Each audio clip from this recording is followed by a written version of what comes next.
Hi guys! Papakita ko sa inyo kung paano ako magluto ng upo. May dalawa po akong sardinas, sabong sibuyas, at 3 butil ng bawang. Then po guys, ay maglalagay ako ng konting mantika dito sa lutuan ko. At ilalagay ko na po guys yung bawang.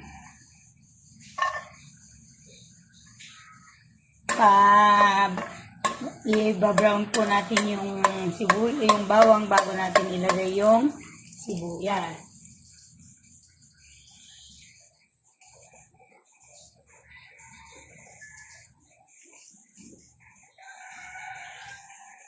So guys, ilalagay ko na rin yung sibuyas.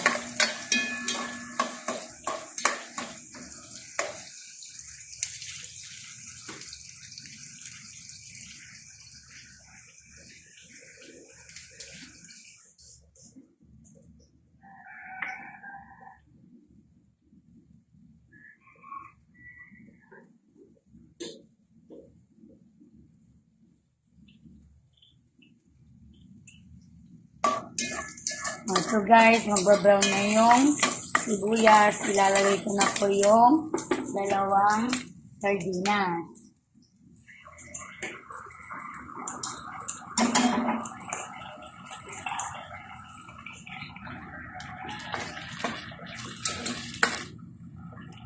Ngayon guys, ilalagay ko na po yung upo.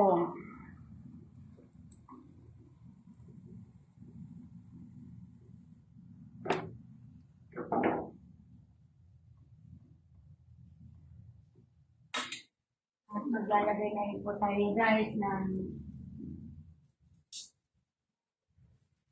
magic sarap.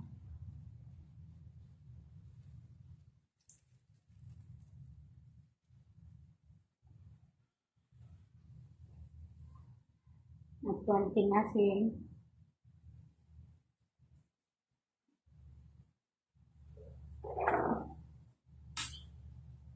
Tapos takpan po muna natin guys. Hintayin natin lumambot. Napansin niyo po guys, yung 2 sardinas at 2 upo ay ulam na po natin.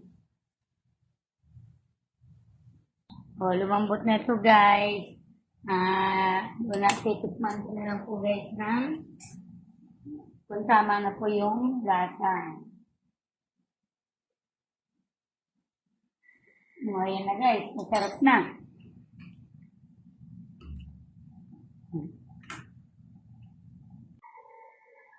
O, ito na is yung niluto ko ng sardinas na may upo. Ngayon guys, tikman na natin yung niluto ko guys. Samahan nyo ako guys, kain na tayo. Ito guys, pwede nang kumain yung buong pamilya sa halagang 40 pesos. Ito guys, samahan nyo ako kumain guys. Wow, ang sarap! Ang init pa guys, ang sarap! Kung nagustuhan nyo po ito guys, yung ginawa ko guys, pwede kayo mag-order sa akin guys ng upo na may sardinas.